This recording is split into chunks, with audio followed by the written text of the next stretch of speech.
Hey guys! Good morning! Welcome back po dito sa Gandara SRU channel for Showbiz Update. Ayan, kamusta po kayo?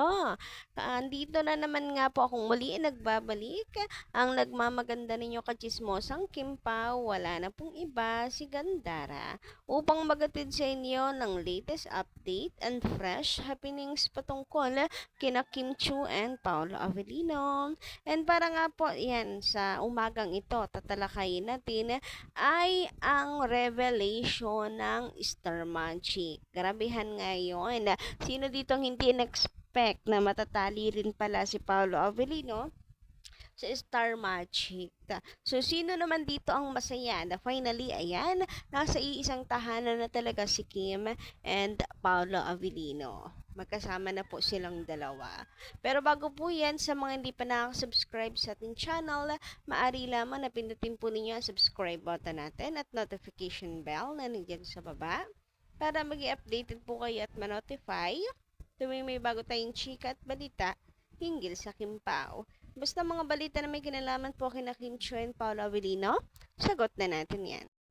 And for this morning, ayan po, unahin na muna nating basahin ang komento ni Madam Lorna Lia.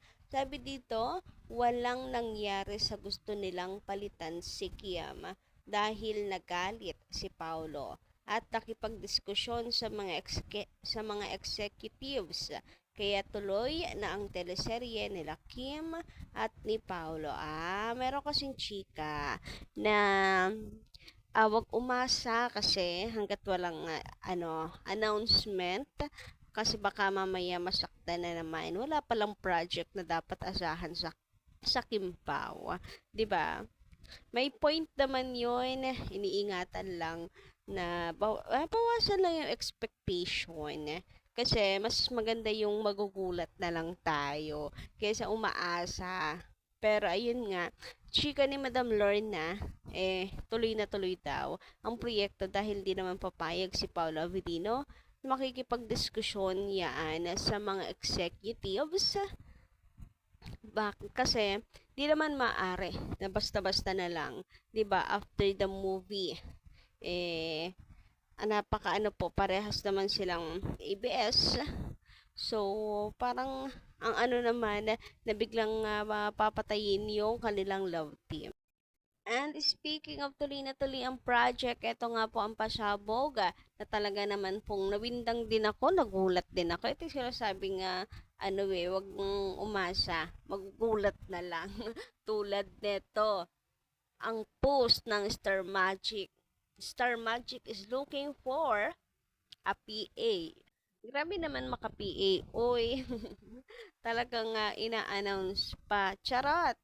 Hindi, PA is for Paulo Avellino para sa akin eh. Yan talaga yung meaning ng PA na yan. Ano ba?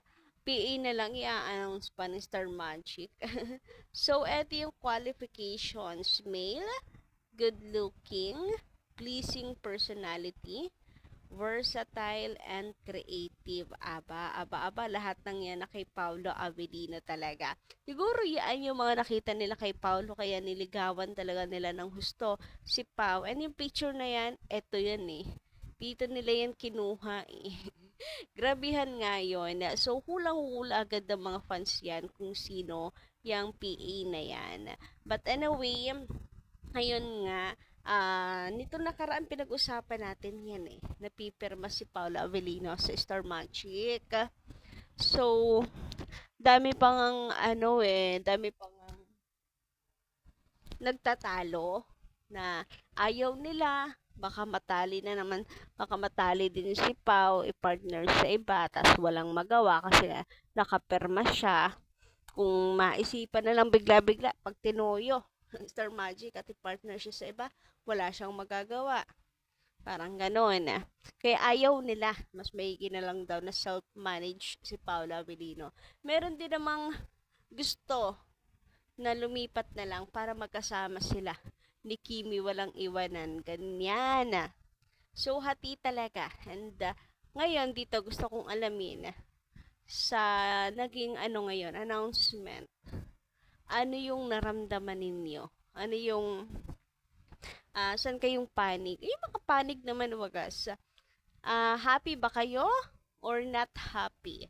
Pa-comment lang dyan sa baba. Ako happy ako for Paul Abilino. Why? Kasi for sure 1,000 times pinag-isipan ni Paolo Avellino yan bago siya nakapagdesisyon at pumunta or dumating sa puntong yan na umuo magpatali sa Star Magic. So, eto nga ang post ng Star Magic. Be part of the Star Magic family. Stay tuned for more details. Hashtag looking for PA. Hashtag Star Magic. At hindi naman siguro gagamitin nila yung picture ni Pau as shadow kung hindi yan si Paolo Avellino. Nandun na rin yung clue. Yung P and A for Paolo Avellino. Hindi ba? So, eto ata yung pinagkakabalahan ni Papi nitong mga nakaraan. Kaya, walang gasinong paayuda. Yun naman pala. May pinagkakabisihan. So, tulad ng sabi ko na pag-isipan niya ni Paolo Avellino. Knowing him, diba, matured na rin naman siya. So, hindi na yan basta-basta papasok, lalo na't may kinalaman, of course, sa kanyang career. Yung pagdidesisyon, talagang pinag-isipan niya yan bago siya dumating sa ganyang punto. And, kung sakali man, hindi naman po porke na hindi naman na lagi na ang desisyon natin ay tama. Minsan nagkakamali. Kung sakali man nga na mali ang naging desisyon ni Paolo Avellino, sana guys, kayo ay nandun pa rin na nananatiling nakasuporta kay Paolo and Kiam. Bakit? Hindi naman po lahat ng tao perpekto. Tao lang din naman po si Paolo Avellino.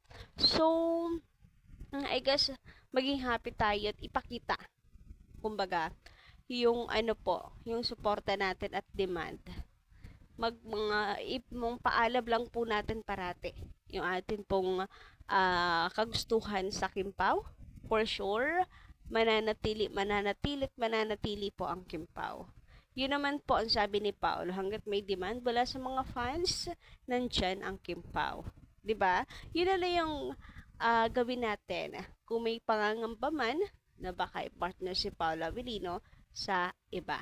Panatiling ialab ang tandem ng Kimpaw, suportahan ng mga projects, events, etc. sa mga sponsors, ano man yung ine-endorso nila Kim and Paolo. Sa ganon, makikita nila na, hindi maaaring paghiwalayin ang dalawa kasi napaka-bankable. 'Di ba? Yun na lang. Samantala, ayon naman po kay Madam Christy Taatad, magandang umaga po sa inyo. Shout out. Sabi niya rito sa kanyang comment ni si Gandara, si Pau pa, mahalaga sa kanya si Kimi. Merong pagbatian at baka nga nagdiwang yung dalawa. Tao lang din sila, gusto nila ng private kung minsan. Masaya na tayo, alam natin na matibay ang Kim Pao. God bless Kim Pao and Kakim Pao. So, ayun, napaka lakas ng inyong punto na kailangan din nila ng privacy kung minsan. Kailangan nila maging private naman kung minsan. Minsan may mga points sa buhay natin na dapat sarili na lang natin. Huwag nang i-share sa iba. Kasi minsan or madalas nangyayari, nagugulo pa nawawala yung ating peace of mind, yung ating peace, dahil hinahayaan natin papasok syempre mga negative people sa buhay natin. And kung always nilang ipapublic, hindi lang naman mga fans yung nakakakita, kundi publiko mismo na may mga negative and toxic. Kung sa Discord nga may pasaway salang-sala na yung mga tao doon, may mga pasaway pa rin na naglalabas. Ano man yung nandun. What more pa kung ipapublic talaga nila bawat galaw nila. Samantala, sabi naman ni Madam Helen Santos, kung ako kina Kim and Paolo, lalo kong ipapakita ko sa lahat na lagi kaming magkasama para iyan sa mga bashers tumigil na sa kakasira sa kanila. Ayan. Ano sana nga tayo? Isampal dyan sa mga bashers na walang ibang alam gawin kundi ang pagbagsakin ang pagsasama nila Kim and Paolo. Hindi kayo magtatagumpay sa mga ginagawa nyo. Mahal na mahal namin ang Kim Pao. So, ayun, kung kayo kina Kim and Paolo. Pero iba-iba kasi tayo, iba-iba rin yung ating pong paraan. Ayan, to filter the people na around na nakapalibot po sa atin. Alam niyo yon. And this is their way para i-filter yon at malayo sa mga taong maraming negatives like mga bashers. Sabi nyo, para sa mga bashers, isampal ang katotohanan. Siguro hindi ganun sila Paolo and Kim. Hindi sila para lagi na lang may dapat na patunayan. I think yun yung nasa puso't isip nila na hindi naman kinakailangan na lagi silang may patunayan eh. Ang mas gusto siguro nila ay peace of mind. Kaya mas pinipili po nila maging private yung iba po nilang galawan. So, yun lang po muna this morning. Thank you so much sa pakikinig and good morning. Kita-kits sa susunod kong chika.